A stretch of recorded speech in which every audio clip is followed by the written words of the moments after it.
Hi friends, welcome back to my channel. நான் உங்கள் சசி. எல்லோரும் எப்படி இருக்கீங்க? சூப்பராக இருப்பீங்க அப்படின்னு நம்புகிறேன். இன்றைக்கி விளாக் பார்த்தீங்கன்னா என்னோடய ஈவினிங் ரொட்டீன் தான். ஈவினிங் டு நைட்டு வரைக்கும் நான் என்னென்னலாம் வேலை செஞ்சேன் அப்படிங்கிறத இந்த வீடியோவில் ஷேர் பண்ணியிருப்பேன். ஒரு 4:30லேருந்து ஒரு 9 மணி வரைக்கும் நான் என்னென்னலாம் வேலை செஞ்சேன் அப்படிங்கிறதான் இதில் பார்க்க போகிறோம்.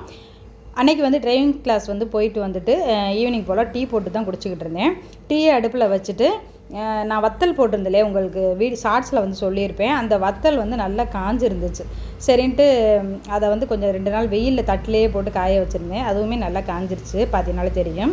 இதை அப்படியே எடுத்து வச்சிடலாம் அப்படின்னு சொல்லிட்டு அதை எடுத்து வச்சுக்கிட்டு இருந்தேன். வத்தல் இன்னமும் நான் ரெடி பண்ணிட்டேன். ஆனால் இன்னும் ஒரு தடவை கூட அதை பொரித்து சாப்பிட்டு பார்க்கல இன்ன வரைக்குமே. இது எடுத்து ஏதாவது வத்தல் போட்டு கிட்டத்தட்ட ஒரு 10 நாளைக்கு மேலேயே இருக்கும். நானும் ஒவ்வொரு நாள் நினைக்கிறது, ஆனால் காய்கறிகள் நிறைய வாங்கிட்டு வந்ததுனால காய்கறி நிறைய வச்சு சாப்பிடணும்னு சொல்லிட்டு அதையே சமைச்சறதுனால வத்தல் பொரிக்கணுங்கிறது எனக்கு தோணவே மாட்டேங்குது. நான் கண்டிப்பாக பொரிக்கும் போது உங்களுக்கு காமிக்கிறேன். அதுக்கப்புறம் அப்படியே டீயும் ரெடி ஆகிடுச்சு. அதையும் ரிலாக்ஸாக உட்காந்து குடிக்கலாம்னு சொல்லி நான் ரிலாக்ஸ் பண்ணிக்கிட்டு இருந்தேன். ஏன்னா டீ குடிக்கிற டைம் தான் நம்மளுக்கு எப்போவுமே ரிலாக்ஸ் டைம். அந்த டீயை கொஞ்சம் ருசித்து குடிக்கணும். யாரெல்லாம் அந்த மாதிரி டீ குடிக்கையில் எந்த டிஸ்டர்பன்ஸ் இல்லாமல் நம்மளுக்கு பிடிச்ச மாதிரி ஒரு பாட்டு கேட்டுக்கிட்டோ ரிலாக்ஸாக உட்காந்துட்டு குடிக்கணும்னு தோணும் அப்படிங்கிறத மறக்காமல் கீழே கமெண்ட் பண்ணுங்கள். எனக்கு ஈவினிங் டயத்தில் அப்படி தான், எந்த ஒரு டிஸ்டர்பன்ஸும் இருக்காது. மேக்ஸிமம் நான் மட்டும்தான் வீட்டில் இருப்பேன் அந்த டயத்தில். அதனால டீ போட்டு கொஞ்சம் பாட்டையும் போட்டு விட்டுட்டு ரிலாக்ஸாக உட்காந்து குடிச்சிக்கிட்டு இருப்பேன். அதுக்கப்புறம் பார்த்திங்கன்னா காலையில் விளக்கி வச்ச பாத்திரம்லாம் அப்படியே காஞ்சு போயிருந்தது. சரி, அதெல்லாம் எடுத்து வச்சிடலாம் அந்தந்த பிளேஸில் அப்படின்னு சொல்லிட்டு அதை தான் எடுத்து வச்சுக்கிட்டு இருந்தேன். மேக்ஸிமம் காலையில் விளக்குனதை ஈவினிங் எடுத்து வச்சுருவேன்.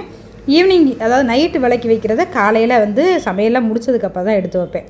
நம்ம அந்தந்த இடத்துல எடுத்து வச்சா தான் அந்த கவுண்டர் டாப்பே கொஞ்சம் க்ளீனாக இருக்கிற மாதிரி இருக்கும். கவுண்டர் டாப் மேலேயே அப்படியே வச்சிட்டோம் அப்படின்னா அந்த கவுண்டர் டாப்பே க்ளீன் இல்லாத மாதிரியே இருக்கும்.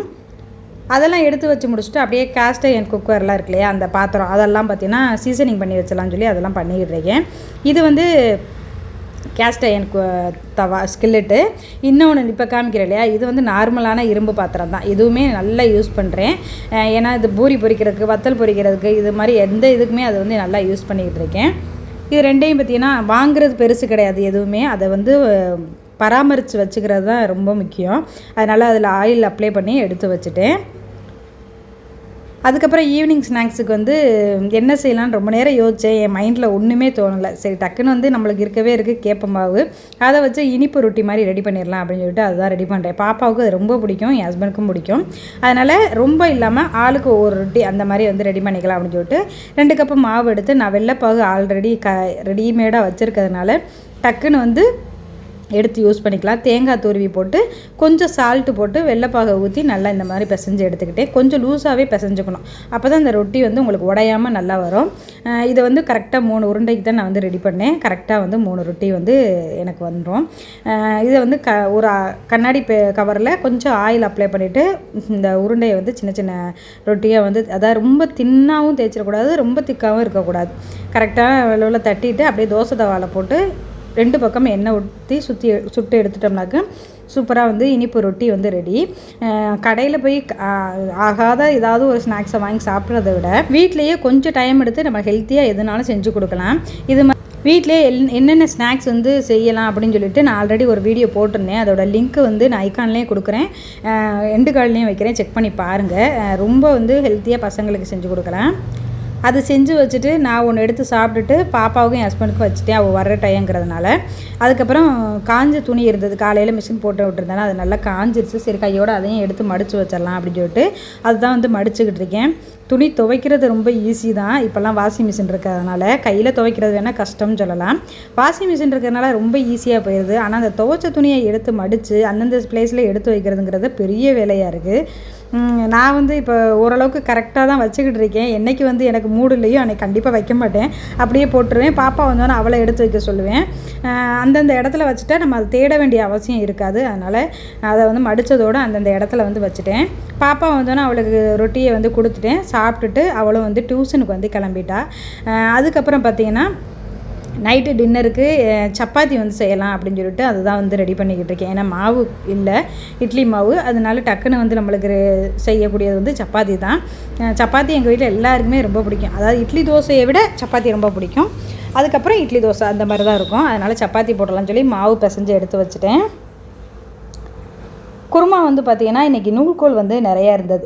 நான் வந்து இப்போ அடிக்கடி நூல்கோல் நிறைய வெஜிடபிள்ஸ் வந்து வாங்கிடுறது அடிக்கடி. ஏன்னா ஒரு நாளைக்கு ஒரு காய் இல்லைன்னா 2 காய் இல்லை கீரை இந்த மாதிரி நிறைய சேர்த்துக்கிறதுனால உடம்புமே கொஞ்சம் நல்லா இருக்குது, வயிற்றுக்குமே எந்த பிரச்சனையும் இல்லாமல் இருக்குது. பாப்பாவுக்கும் அதை ரெகுலராக நான் கொடுக்குற மாதிரி இருக்குது. அதை விட்டுட்டு ஏன்னா இப்போ நான்வெஜ்லாம் நான் பெருசாக வந்து வாங்குறதில்ல, விரும்புகிறதும் இல்லை. 15 நாளைக்கு ஒரு தடவை அந்த மாதிரி தான் வந்து வாங்குறது. அப்படியே வாங்கினாலும் ஃபிஷ்ஷு இந்த மாதிரி தான். பாப்பா என்னைக்காவது கேட்டா அப்படின்னா மட்டும்தான் வந்து பிரியாணி வந்து ரெடி பண்ணுவேன். குஸ்கா தான் அவள் சாப்பிடுவா.